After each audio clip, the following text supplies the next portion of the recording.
Journalist Turaga Sriram గారు. అందరికీ నమస్కారం అండి, వెల్కమ్. ముందుగా శ్రీరామ్ గారు నమస్తే అండి. నమస్తే నమస్తే అండి. శ్రీరామ్ గారు ఏం చెప్తారు? ఇప్పటివరకు జగన్మోహన్ రెడ్డి గారు మాట్లాడింది మొత్తం విన్నారు కదా. సో సర్ ప్రక్రియ గురించి ఆయన మొత్తంగా వారి పార్టీ నేతలను ఉద్దేశించి మాట్లాడారు. ఏం చెప్తారు సార్? ఎలా రెస్పాండ్ అవుతారు?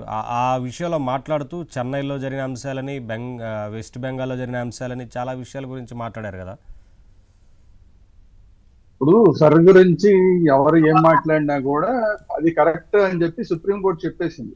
సుప్రీంకోర్టు చెప్పిన తర్వాత ఎవరికి కూడా అందులో ఇంకా అదేదో తప్పులు జరిగిపోతున్నాయి, ఘోరాలు జరిగిపోతున్నాయి, నేరాలు జరిగిపోతున్నాయి అనడానికి అవకాశం లేదు. అయితే కొన్ని మానవ తప్పిదాలు కొన్ని జరుగుతూ ఉండొచ్చు. అవి జరగకుండా జాగ్రత్త పడాల్సిన బాధ్యత ప్రతి పార్టీకి ఉంది. అలాగే జగన్మోహన్ రెడ్డి గారు కొన్ని జాగ్రత్తలు చెప్పారు. అయితే ఆయన చెప్పిన దాని ప్రకారం చూస్తే వాస్తవంగా వెస్ట్ బెంగాల్లో సర్వే జరగడం వల్ల ఓడిపోయింది అధికార పార్టీ. తమిళనాడులో సర్వే జరగడం వల్ల ఓడిపోయింది అధికార పార్టీ. ఇక్కడ ఒకవేళ ఒకటి అలా ఏమన్నా పోనీ జరిగితే ఓడిపోయేది ఏ పార్టీ? కూటమి పార్టీ కదా. ఆయన ఎందుకు కంగారు పడిపోతున్నారు? ఆయన ఎందుకు కంగారు పడిపోతున్నాడు అసలు?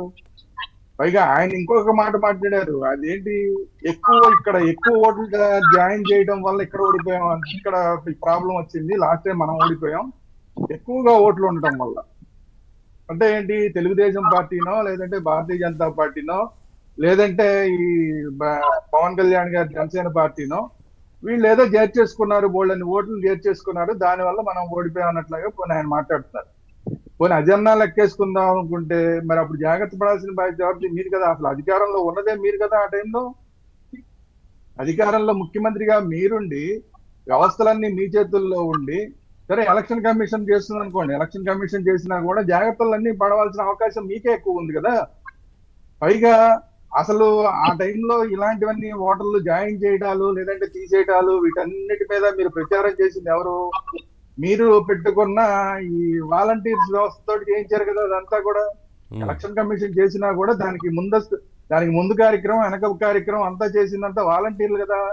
వాళ్ళందరూ మీ వ్యవస్థే కదా. మరి వాళ్ళు ఎందుకు చూసుకోలేదు? ఏ తెలుగుదేశం వాళ్ళు ఎక్కువ చేర్చేస్తుంటే లేదంటే జనసేన వాళ్ళు ఎక్కువ చేర్చేస్తుంటే మరి ఎందుకు చూడలేదు? మరి మీరు మీ వ్యవస్థ ఏం చేసింది అప్పుడు? అంటే మీరు పెట్టిన వ్యవస్థ మీకు సరిగా పనిచేయలేదని మీరు చెప్తున్నారా? అంటే ఏది చూసినా కూడా ఇల్లాజికల్ గా ఉంది ఆయన మాట్లాడే మాట. ఒకవేళ ఆ మిగతా రాష్ట్రాల్లో జరిగినట్టు మాట్లాడితే ఒకవేళ ఇక్కడ కూటమి ఓడిపోవాలి, ఆయన గెలుస్తాడు, మరి చంకలు గుద్దుకోవాలి కదా. మరి అలా గుద్దుకోవట్లా. కానీ ఇక్కడ మాత్రం ఏం జరిగిందంటున్నాడు, ఎక్కువ ఓట్లు జాయిన్ చేయడం వల్ల జరిగిందంటాడు. ఎక్కువ ఓట్లు జాయిన్ చేయడం జరిగింది అన్నప్పుడు ఆయన అధికారంలో ఉన్నాడు. సో అది కూడా ఇల్లాజికల్. అసలు ఆయన మాట్లాడే మాటకి ఏమాత్రం లాజిక్ లేకుండా మాట్లాడుతున్నాడు. సో అందువల్ల ఇప్పుడు కాకపోతే ఏంటంటే ఆయన ఎప్పుడు కూడా ఏం మాట్లాడుతుంటాడంటే మా ఓట్లు వేరే ఉన్నాయి, మా ఓటర్లు వేరే ఉన్నారు మాట్లాడుతుంటాడు ఆయన. వాళ్ళెవరు? సో ఆయన కడప అదే కదా. మరి అది ఆయన చెప్పాలి. కడపలో ఓడిపోయినప్పుడు, ఎమ్మెల్సీ సీట్ ఓడిపోయినప్పుడు ఏం చెప్పాడు ఆయన? ఆయన కానీ ఆయన పార్టీ వాళ్ళు కానీ ఈ ఓటర్లు వేరండి, మా ఓటర్లు వేరే ఉన్నారు, జనరల్ ఎలక్షన్ కి మా ఓటర్లు వేరే ఉన్నారు, వాళ్ళు వేస్తారని చెప్పుకున్నారు. అదేంటి, మైనారిటీ ఓట్లని వాళ్ళ ఉద్దేశం, లేదంటే అప్పట్లో మహిళా ఓటర్లని వాళ్ళ ఉద్దేశం. మహిళా ఓటర్లు మాకు వేస్తారు ఎందుకంటే మేమేదో పథకాలు ఇచ్చేసాం కాబట్టి వాళ్ళు వేస్తారన్న ఉద్దేశంతో అప్పుడు చేసి ఉంటారు. సో ఇప్పుడు అంటే ఎన్ని ఓట్లు ఎక్కువ జాయిన్ అయితే అన్ని ఓట్లు మనకే పడతాయి అనుకుని ఉంటారు. సో అవేమీ పడకపోయేసరికి ఇప్పుడు దెబ్బతిన్నట్టున్నారు. కాకపోతే ఇప్పుడు ఏంటంటే అప్పుడు ఎక్కువగా జాయిన్ చేస్తే ఆ మైనారిటీ ఓటర్లు లేదంటే ఆ మహిళా ఓటర్లు వాళ్ళందరూ ఈయనకే రివర్స్ అయ్యి కూటమికి వేశారని ఆ రోజు జరిగిందని చెప్పి ఇప్పుడు ఈయన అర్థమై ఉంటుంది ఈయనకి. పాపం ఈయన పని ఎవరు జాయిన్ చేసినా కూడా మనకే వేస్తారు అనుకున్న ఓట్లన్నీ కూడా రివర్స్ అయిపోయి కూటమికి పడినాయి.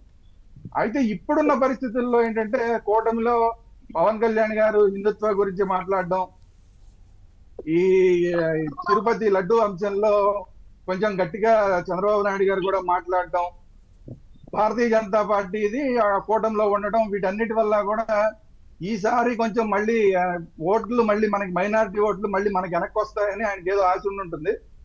సో అందువల్ల చూడండి, ఇప్పుడు ఏదో వెనక్కి వెళ్ళిపోయిన ఓట్లు, ముందుకు వెళ్ళిపోయిన ఓట్లు, ఇలాంటివన్నీ కూడా మనకి రావాల్సిన ఓట్లన్నీ కూడా పోకుండా జాగ్రత్త పడండి అని చెప్పడం కోసం ఇదంతా చెప్తూ ఇంత భారం పాపం ఆయన ఆపసోపాలు పడుతున్నట్టున్నాడు ఆయన.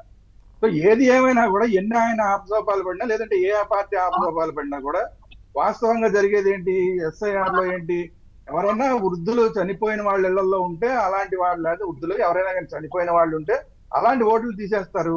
లేదంటే కనుక ఈ ప్రాంతం నుంచి వేరే ప్రాంతానికి వెళ్ళిపోయిన వాళ్ళు ఉంటే అలాంటి ఓట్లు తీసేస్తారు. అదే అంతే రెండో తప్ప మీరు ఏ చెప్పినట్లుగా పార్టీ రెండోట్లున్నా అక్రమ ఓటర్లున్నా ఎవరైనా చనిపోయిన వారి ఓట్లను తొలగించడం అనేక రకాలుగా ఆ ప్రక్రియ ఉంటుంది.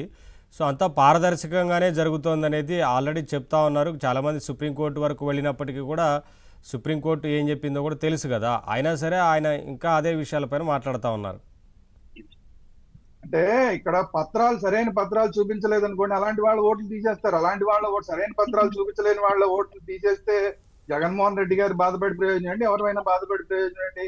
కాబట్టి వాస్తవంగా ఎవరైతే ఓటర్లు ఉన్నారో అలాంటి ఓటర్లు వేసిన ఓట్లతో గెలవాలి. సో అలాంటి ప్రక్రియ జరుగుతోంది. ఇప్పుడు ఎవరైనా సరే ఎలక్షన్ కమిషన్ సంబంధించిన అధికారులు వచ్చి నువ్వు జగన్మోహన్ రెడ్డి గారి పార్టీకి వేస్తావా, చంద్రబాబు నాయుడు గారి పార్టీకి వేస్తావా, పవన్ కళ్యాణ్ పార్టీకి వేస్తావా అని అడిగి ఓటు జాయిన్ చేయరుగా. లేదంటే అలా అడిగి ఓటు తీసేరుగా. లేదంటే నీ కులం ఏంటి, నీ మతం ఏంటి అని అడిగి ఓట్లు తీసేరు కదా. సరే, ఏదైనా అలా ఉంటుందా వారు ఎప్పుడూ అది ఎప్పుడూ ఉండదు, ఇప్పుడే కాదు ఎప్పుడూ ఉండదు అది. అందుకనే కాకపోతే ఏమవుతుందంటే ఇప్పుడు జగన్మోహన్ రెడ్డి గారు ఏమన్నారు అనేది మనకి ఆయన పూర్తిగా భ్రమల్లో ఉండి మాట్లాడుతున్నారు. కొంచెం ఆయన ఏదో ఫ్రస్ట్రేషన్ లో ఉండి మాట్లాడుతున్నారని మనకు అర్థమవుతుంది. But at the same time ఈసారి ఎస్ఐఆర్ జరిగేటప్పుడు మిగతా రాష్ట్రాల్లో ఏ ఇబ్బందులు వచ్చినాయో ఆంధ్రప్రదేశ్ తెలంగాణలో కూడా అదే ఇబ్బందులు వచ్చే అవకాశం ఉంది. ఎందుకంటే అక్కడ వేరే రకం, మనకు వేరే రకం. సరే, అది మాట్లాడదామండి, అవన్నీ డిస్కస్ చేద్దాం సార్. ప్రస్తుతం డిస్కస్ చేద్దాం. ఒకసారి నేను రామకృష్ణ గారి వాయిస్ తీసుకుంటాను. రామకృష్ణ